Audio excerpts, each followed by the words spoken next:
To Build a Fire by Jack London, Part 3. The old-timer in Sulphur Creek was right, he thought in the moment of controlled despair that ensued.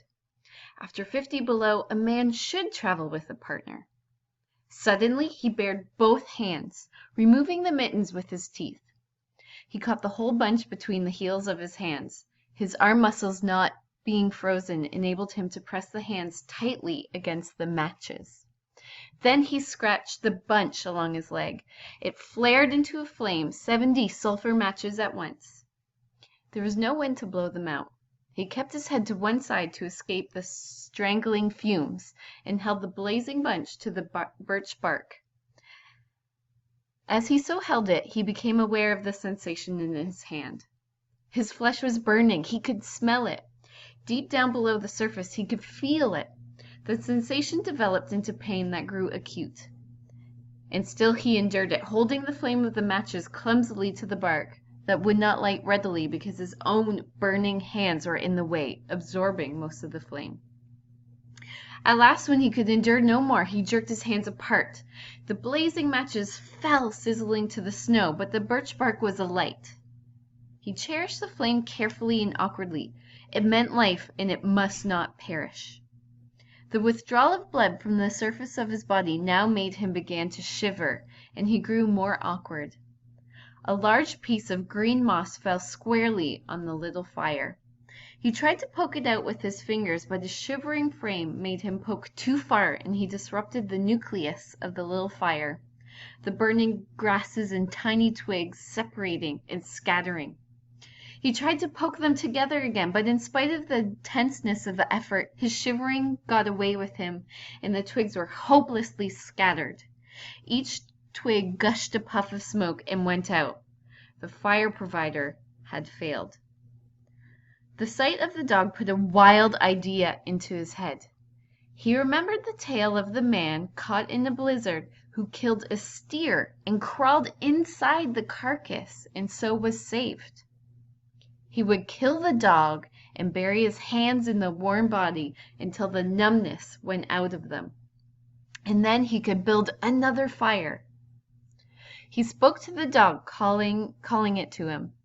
But in his voice was a strange note of fear that frightened the animal, who had never known the man to speak in such a way before. Something was the matter, and its suspicious nature sensed danger. It knew not what danger, but somewhere, somehow, in its brain arose an apprehension of the man, and the animal sidled menacingly away. The man sat up in the snow for a moment and struggled with calmness, and when he spoke peremptorily, with the sound of whiplashes in his voice, the dog rendered its customary allegiance and came to him. As it came within reaching distance, the man lost his control.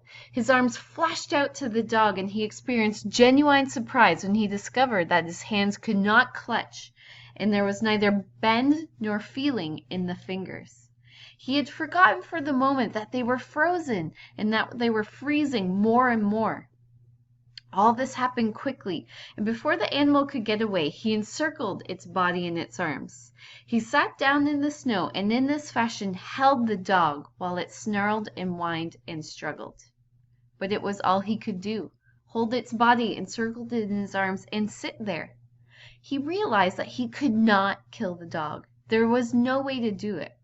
With his helpless hands he could neither draw, nor hold his sheath knife, nor throttle the animal. He released it, and it plunged wildly away with tail between its legs and still snarling. The man looked down at his hands in order to locate them, and found them hanging on the ends of his arms. He began threshing his arms back and forth, beating the mitted hands against his side, but no sensation was aroused in his hands. This threw him into a panic, and he turned and ran up the creek bed along the old dim trail. The dog joined in behind him and kept up with him. The running made him feel better. He did not shiver. Maybe, if he ran on, his feet would thaw out, and anyway, if he ran far enough, he would reach camp and the boys. Without doubt, he would lose some fingers and toes, and same of his face, and the boys would take care of him and save the rest of him when he got there. And at the same time there was another thought in his mind that said he would never get to the camp and the boys, and it was too many miles away, and the freezing had too great a start on him, and that he would soon be stiff and dead. This thought he kept in the background and refused to consider. Sometimes it pushed itself forward and demanded to be heard, and he thrust it back and strove to think of other things. It struck him as curious that he could not run at all on feet so frozen that he could not feel them when they struck the earth and took the weight of his body. He seemed to himself to skim along the surface and to have no connection with the earth. Several times he stumbled, and finally he tottered, crumpled up, and fell. And all the time the dog ran with him at his heels. When he fell down a second time, it curled its tail over its forefeet and sat in front of him, facing him, curiously eager and intent. The warmth and security of the animal angered him, and he cursed it till it flattened down its ears appeasingly. This time the shivering came more quickly upon the man. He was losing in his battle with the frost. It was creeping into his body from all sides. The thought of it drove him on, but he ran no more than 100 feet, when he staggered and pitched headlong. He sat up and entertained in his mind the conception of meeting his death with dignity. However, the conception did not come to him in such terms. His idea of it was that he had been making a fool of himself, running around like a chicken with its head cut off. Such was the simile that occurred to him. Well, he was bound to freeze anyway, and he might as well take it decently. With this new-found peace of mind came the first glimmerings of drowsiness. A good idea, he thought, to sleep off to death. It was like taking an anesthesiac. Freezing was not so bad as people thought. There were lots of worse ways to die. He pictured the boys finding his body the next day. Suddenly, he found himself with them, coming along the trail and looking for himself. And still with them, he came around a turn in the trail and found himself lying in the snow. He did not belong with himself any more, for even then he was out of himself, standing with the boys and looking at himself in the snow. It certainly was cold, he thought, and when he got back to the States he could tell the folks what real cold was. He drifted on from this to a vision of the old-timer in Sulphur Creek. He could see him clearly, warm and comfortable, smoking a pipe. "You were right, old hoss, you were right," the man mumbled to the old-timer of Sulphur Creek. Then the man drowsed off into what seemed to him the most comfortable and satisfying sleep he had ever known. The dog sat facing him and waiting. The brief day drew to a close in a long, slow twilight. There was no signs of a fire to be made, and besides, never in the dog's experience had it known a man to sit like that in the snow and make no fire.